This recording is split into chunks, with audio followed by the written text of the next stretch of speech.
所以咱换来看台中，有毒品集团伫咧太平的一间铁厝内底制造毒品 K 他命，警方出动装甲车直接弄入去这铁厝内底，有抓到2个嫌犯，而且现场有查到140公克的 K 他命，也佫有大量的原料。目前已经把这嫌犯移送法办。装甲车载维安特勤队员来到这个铁片工厂了后，随即将铁门弄开。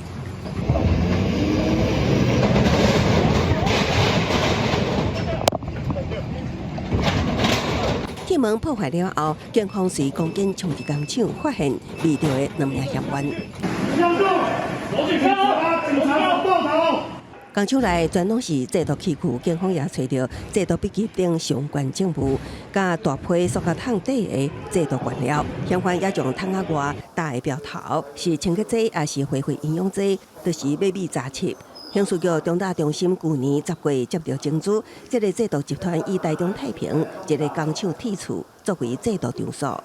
该贩毒集团利用竹林间的铁皮工厂为制毒场所，白天大门紧闭，入夜后时有人员进出，且进出车辆多悬挂伪造车牌。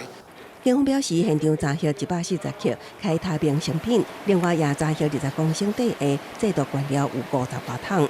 研判已经有部分的商品流出去，其中落网的涉甘嫌犯有制毒前科，也是一名毒品通缉犯。前案在嘉义也遭查获制毒凯他命工厂，所以被判刑确定5年之后未到案执行，所以这次又另外再涉嫌本案。